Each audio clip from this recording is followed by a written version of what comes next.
guys, and welcome back to Relivious. This is going to be episode 3, and I'm going to take you guys through a quick Q&A while I do my makeup and just answer some questions that I feel like I've never really spoken on and people may have questions about. So without further ado, let's just get started. I do have my headphones in. This one is being used as a mic, and if you are viewing this on YouTube, you will be able to see the visual. If not, you can hear the entire podcast on Apple Podcasts now. So I'm excited to sit down and talk to you guys, and let's just get started. I'm gonna do my makeup to go out. I actually saw a tarot reading by the lady today. She said I'm getting engaged in 3 months. I'm single, so it's very important that I practice getting ready for date nights, and that's exactly what I'm gonna do today. Which 3 months is a pretty standard time for me to meet someone and then them fall head over heels and, propose. So, wouldn't surprise me. Actually, I had my own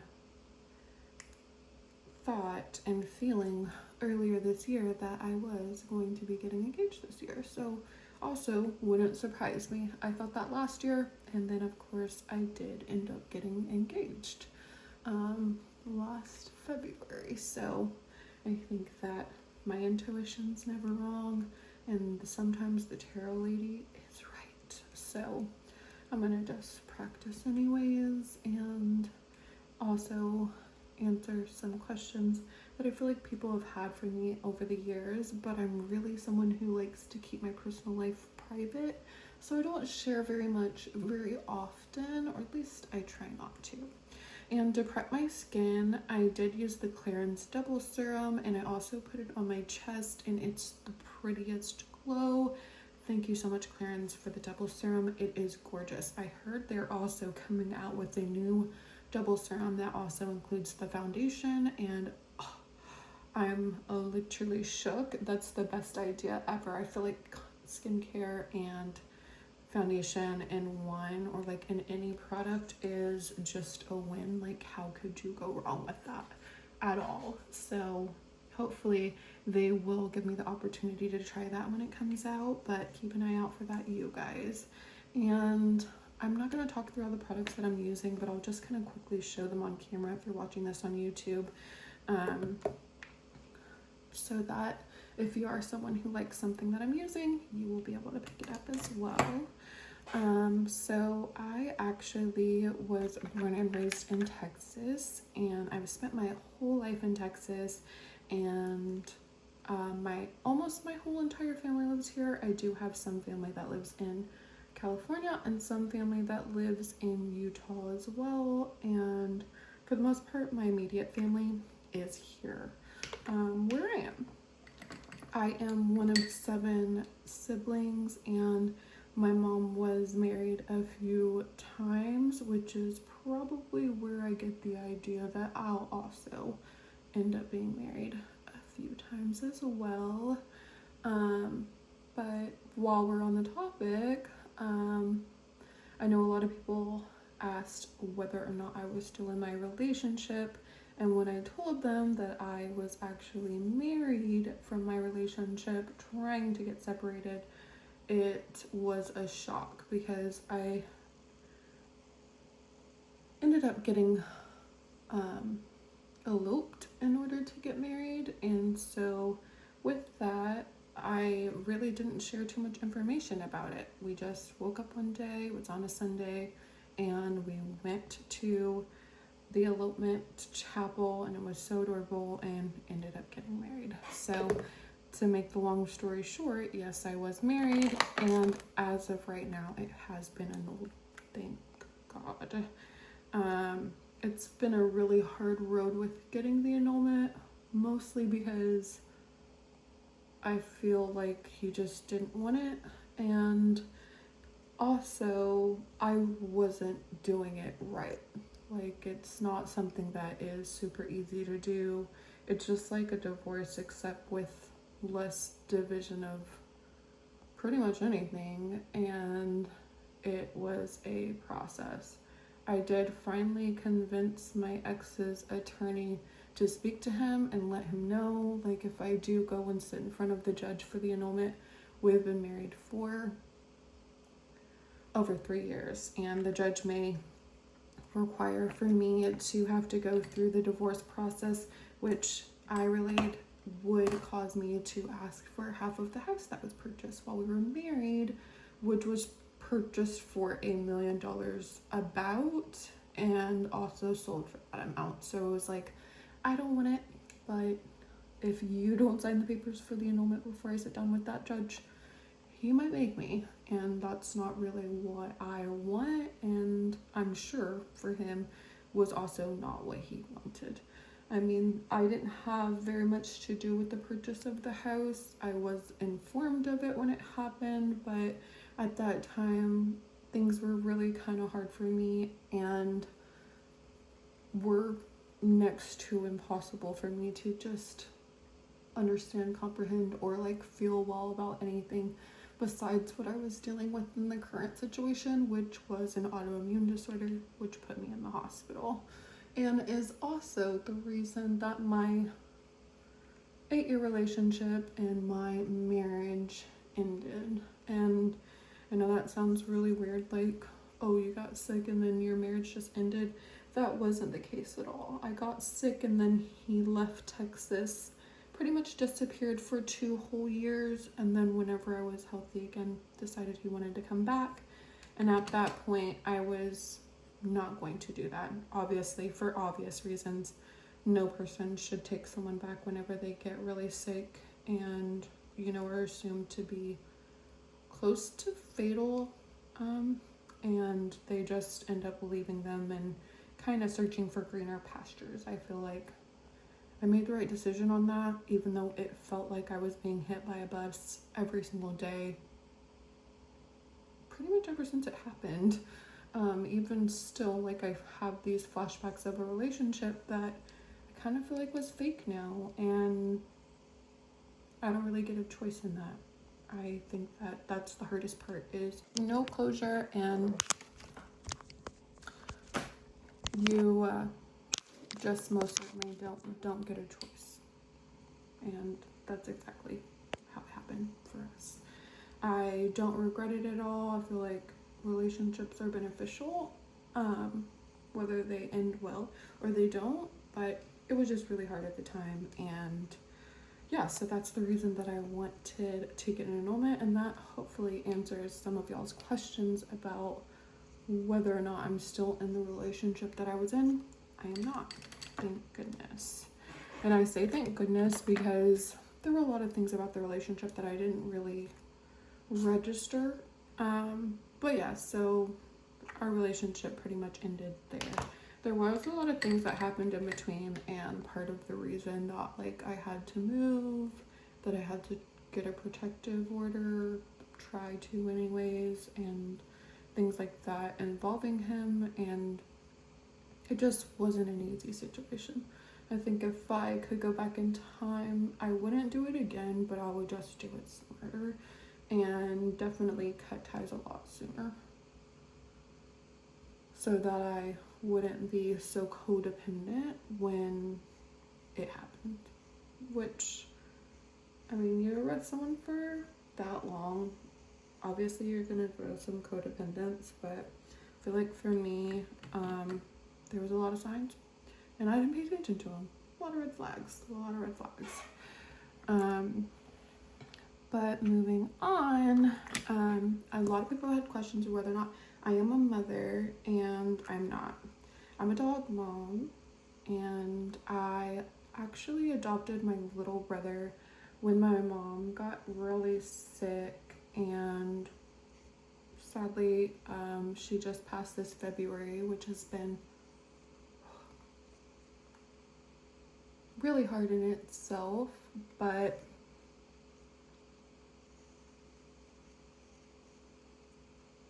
I think that she's much happier where she is. She was in a lot of pain whenever she was going through life, and my mom went through a ton of trauma as a kid, being in and out of foster homes and dealing with sexual assault in her family, and just not good things. So I think that now that she's not sick anymore, she's in heaven. She's definitely at peace, but it's still hard nonetheless. I don't think that it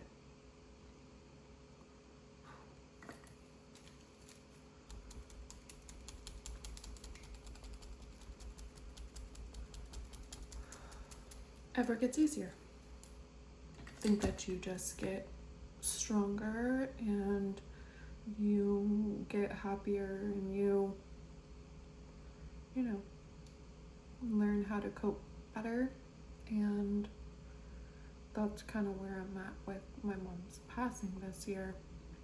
I think that adopting my little brother also helped me to be really resilient and strong at a young age, because it was a situation where my ex-husband and I, or not even ex-husband because we had it annulled, my ex and I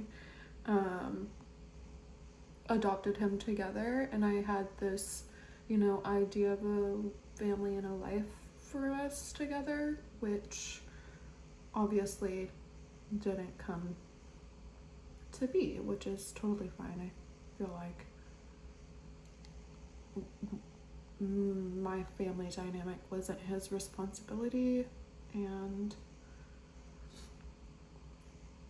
I didn't really ever need him. I think that it was voluntary, and I just liked the way we were together when I thought things were good, but truly there were a lot of instances where things just weren't good at all. And I was naive, so I didn't realize that, which is any young girl's life whenever they date someone who is significantly older. My ex-husband we had a 15-year age difference, so we never really saw eye to eye, which makes sense because you're dating a child. You're dating somebody who was a baby whenever you were in high school. So I'm not saying there's anything wrong with that, but I think that as far as like whether or not you're going to be at the same place in life or even like be able to understand each other, it was a little difficult for us. Not in a bad way, but just in a way that like I don't like being told what to do unless you're like a good leader, and that just wasn't the case.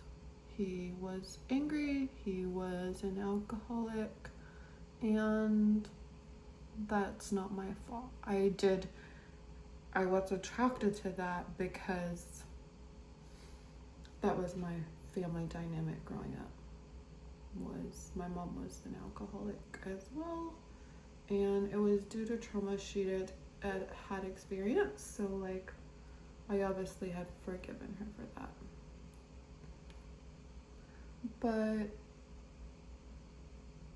I think that everyone is a good person deep down. It's just they're good to who they want to be good to. And I think that at the time, whenever I had gotten sick, we were probably one of the best places we had been in a while, relationship-wise, before I went into the hospital for being sick. And then when I came out of the hospital and he was not here in Texas anymore, and I was 90 pounds just trying to take care of me and my brother on my own,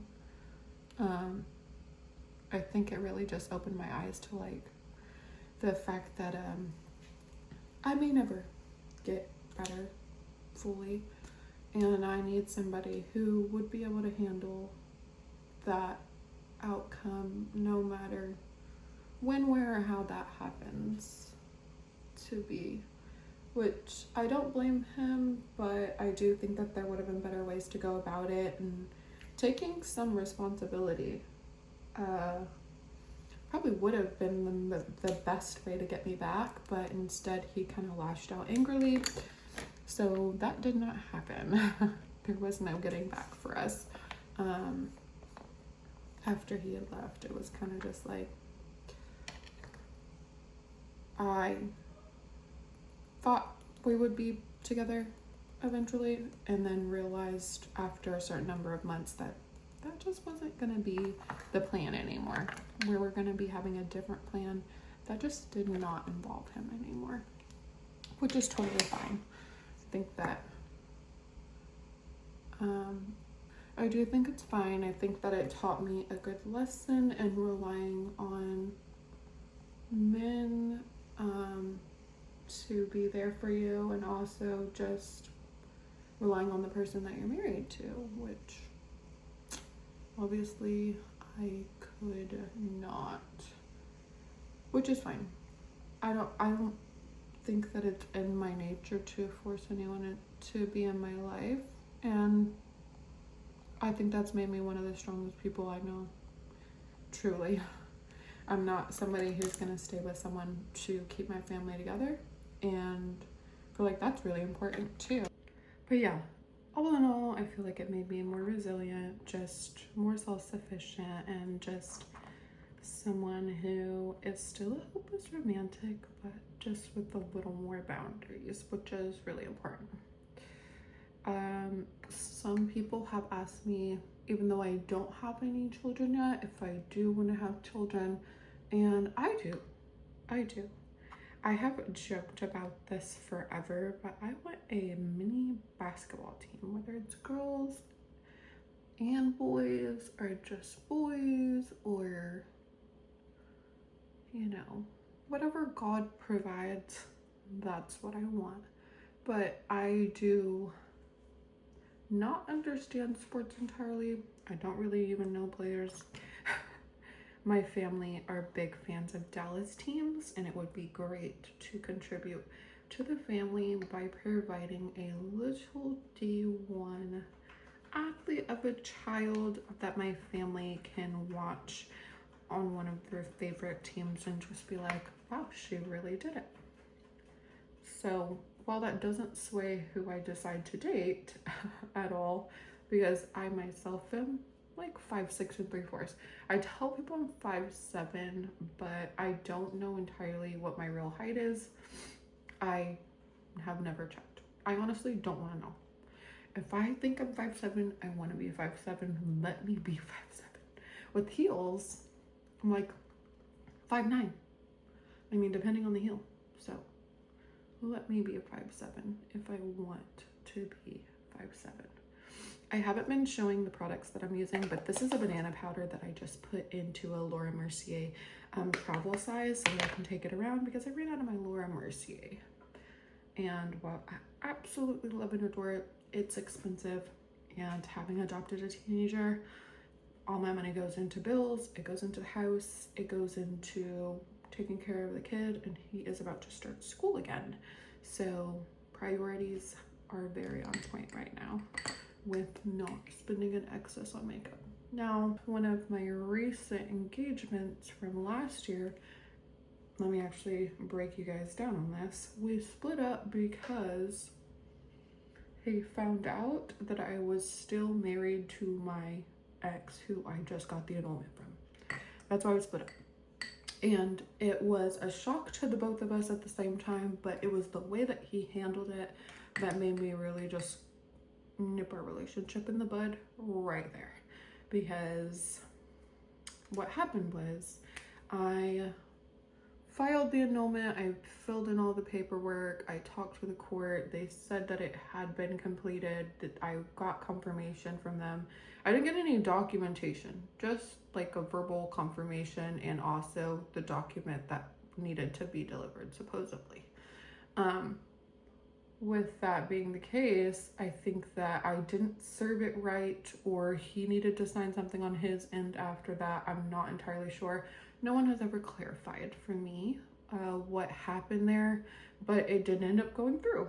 So I spent about a year's time thinking that my marriage was annulled and that I was free to date and get remarried, and I did get engaged. I mean, within, I think, like 4 or 5 months of dating the next person, we ended up engaged, which was fine because at the time I thought I was single. And then whenever I got the letter in the mail that the annulment had not gone through, I did have to tell him, obviously. I'm not somebody who's going to keep a secret about something like that. I mean, what am I supposed to do about it? This is actually a Dollar Tree mascara I'm going to be trying for the first time. I just got a lash lift, so we shall see. I waited 24 hours, like the text said, to put anything on my lashes, so hopefully this comes out amazing. I want to start using my real lashes, but yeah, so I told him, and then he literally flipped his shit. He pretty much said that, you know, I'm a dumb whore because I'm still married to my ex, and called me a gold digger for not knowing that my initial marriage was still going on and all this other stuff. So really let me know what he was gonna think of me if things ever went left really early. So I broke off our engagement, and that was that. We just really stopped seeing each other after that. Has he tried to get back together since then? Absolutely. I mean, wouldn't you? But I think that bridge might have been burned by the fact that, like, you can't say really hurtful things to someone and then try to take it back when you get your way. So that's what happened with my second engagement. And I'm like, that's fine. God really looks out for me both ways. I mean, he makes sure that I don't cross any bridges that are gonna need to be burned eventually. Even though that ex and I are still friends, I think that it just was an eye-opening experience for him to get so upset about something I couldn't control. Helped me to move forward. I think another question that has been asked is, have I been dating lately? And I actually have. At least trying. I can't say that I tried very hard because I feel like I'm still traumatized dealing with PTSD from my actual marriage being volatile, and then my engagement turning out to be, my second engagement turning out to be somewhat volatile. So I feel like I'm a bit traumatized, but I won't let that stop me. I'm a hopeless romantic. So yes, I have been dating. Has anything actually worked out?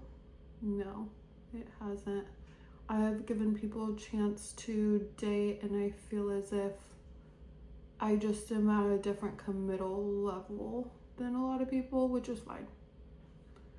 I am somebody who wants to be love bombed. I want you to love bomb me. I want you to tell me how amazing I am. And I want you to fall in love with me in 3 days, which isn't a problem for me, but I think it's just knowing now that I can be remarried that's making me a bit more cautious with my selections and who I am deciding to actually pick to date.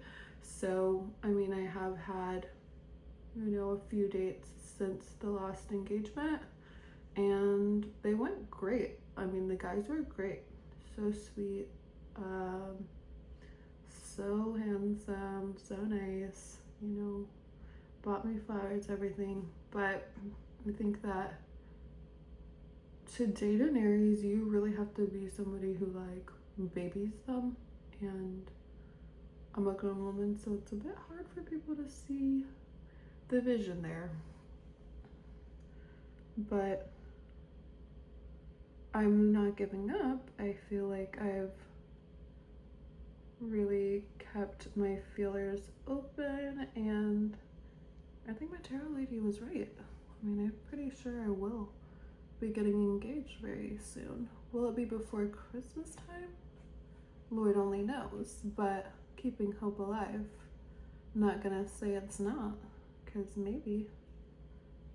This mascara is coming out so good. I'm doing a second layer on my first eye right now, and it's coming out bomb. I'm excited. This looks good. Well, and it also has a lot to do with my lash lift, which I got in Plano. I want to give you guys information from my girl, but we will see, because every time I give my beauty tech's information, I swear to God, people steal them from me and they become ultra social media famous and they just stop liking or dealing with me anymore. I've had this problem with makeup artists that I've worked with. I've had this problem with photographers, with a lot of just people that I worked with before they became ultra well known, and then I just lost them. Not like lost them because I still have them on social media and like, you know, in life in general, you know, I could text them and be like, hey, anytime. But I feel like the way that we used to work closely all the time and just have these great connections kind of get over with whenever they become ultra super famous, which is fine. Maybe one day I'll become ultra super famous and they will want to get a hold of me then again. But I feel like I don't really share my text information publicly that way because of that. But she did a good job with my lash lift. Like, I have long lashes, but I am a habitual lash extensionist, and in that regard it does affect my lashes long term as far as like their health, their length, their fullness, and it also affects the way that I see my lashes because I'm so used to seeing them as lash extensions, which is like ridiculously long and like all the way up to my eyebrows. And so I have to like readjust my mindset to my natural lashes being not fake looking, which is a job in itself. So I have had people ask me how I chipped my tooth, which I still haven't had done because I do have a lot of PTSD surrounding dental offices. Growing up a Medicaid kid with a mom who had a 5th grade education really did not work in my favor. When I was like, I want to say 8 years old, a dentist went in and told my mom that I had like all my back teeth were cavities pretty much, and he drilled out half of my mouth. Half of my mouth had, you know, little silver crowns from being on Medicaid. And I feel like now that I'm older and I have taken Nate to the dentist with the Medicaid that my mom had him on, I realize very truly that they will try and tell you something's wrong so that they can do something and get the money for it. And I'm pretty sure my mom had no idea, you know, whether or not I had the cavity or not. Also, she didn't have the time to do the investigating that would need to be done to take me to another dentist to be sure they're actually telling the truth before they perform the services. But by the time I was a freshman in high school, I had forcibly had 2 root canals after those fillings from when I was 8 years old had gone bad. And I feel like it's a really unfair thing that happened, and it's caused me a lot of trauma around dentistry in general.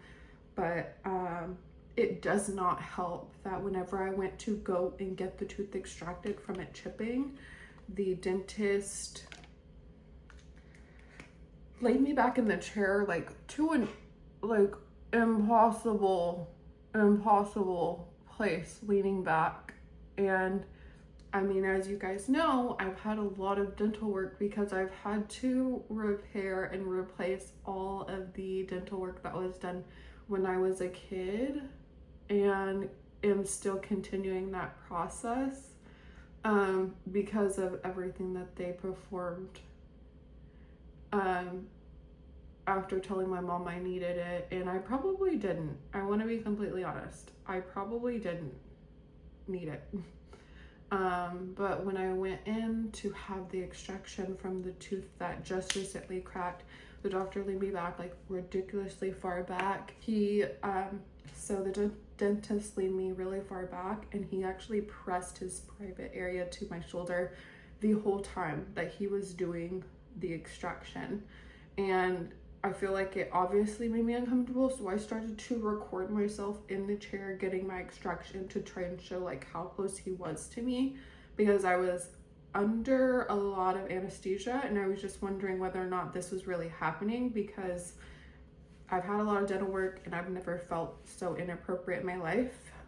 After he was done, he asked for my phone number to be able to get the video from me. He was definitely married. He was wearing a wedding ring and everything.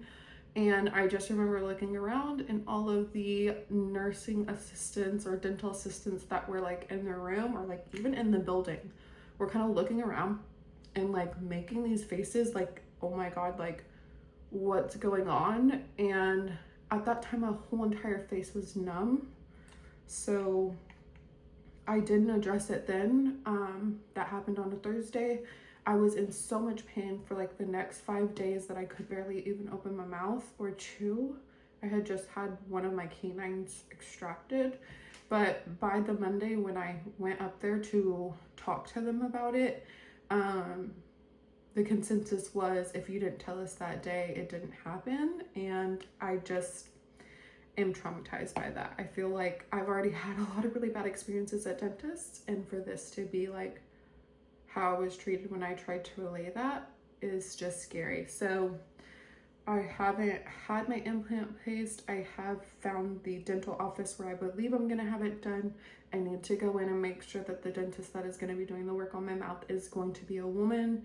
I know that that's really weird to ask. I feel like it's really extra and you shouldn't have to do that. But after what I've been through, I think that it's just an extra precaution that I have to take from here on out, because it was absolutely inappropriate. There was actually sexual assault that happened. And while I now am not like super upset with the dentist anymore, because I'm like, you know, I was in sweats. I really wasn't wearing any makeup or anything like that. Like I was in a scary situation where I had to have an emergency extraction. I am just assuming he saw an attractive girl and was like, you know, let's see what she might notice about this visit. And I definitely noticed that. So like it happened, but I think my frustration lied with how the women and the dental assistants and the front desk coordinator and everyone in their office, how they addressed it afterwards. That's really what like pushed me over the edge and like has made me feel like really unsettled about going to get the work done that I need, because I'm afraid.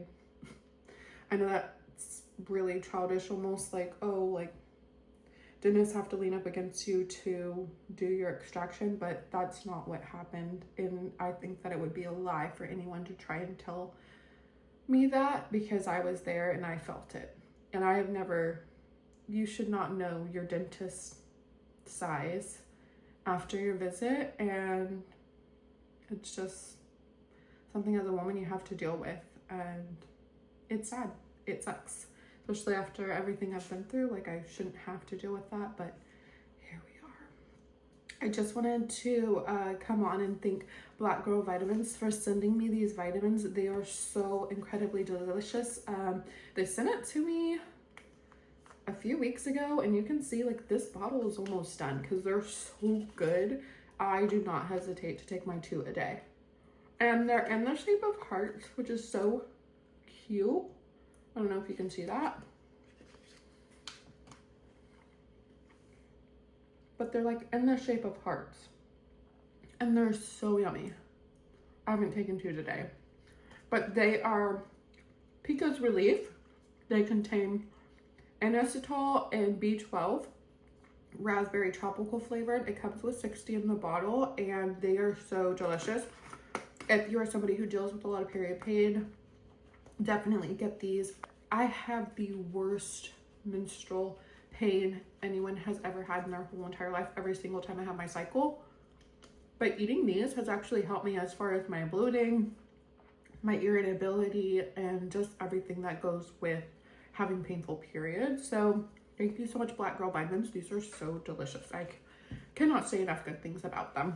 So I've had a lot of people ask me about how I ended up cracking my tooth and had to go to the dentist in the first place. It actually happened when I was opening one of these lash glues. These are lash cluster glues. You can get on my TikTok showcase, but for some reason that day it opened so easily. Look. Okay. That day was literally my birthday party. I was getting ready for the party. I was rushing because everyone was going to be here. I bit down on the glue and like tried to twist it really hard, and I heard a crack, and I looked down and I was like, this glue is not cracked. And then I looked down even further, and a large chunk of my tooth was laying on my lap. So that is exactly how it happened. I did get a flipper pretty immediately. It is a retainer until I get the implant placed, but like I said, I'm definitely not rushing the process of having the implant placed until I can find a good female dentist who I trust, because I have had another implant put in on the right side.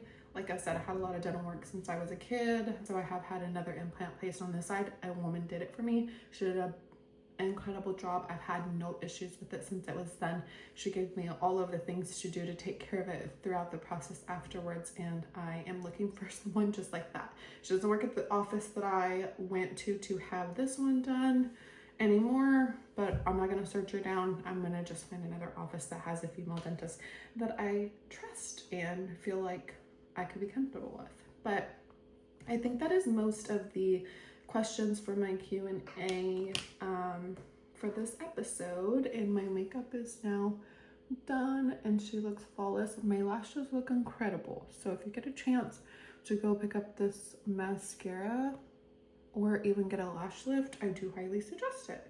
If you're gonna have a lash lift, which costs anywhere up from $20 to $30 to $40, even $50, $60, $70, then you don't need to spend a lot of money on the mascara. Even a cheap mascara will do the job. And this made my lashes look so great. And the glow for my prep is from Clarins Double Repair Serum, and I love it. Everything looks great. And thank you guys so much for watching this episode. I want to send a shout out to everyone who's told me how much they love the episode so far. I'm gonna keep making them just as the ideas come. If you have an idea for an episode that you want to see, definitely let me know. And yeah, thank you so much for watching Relivious episode 3.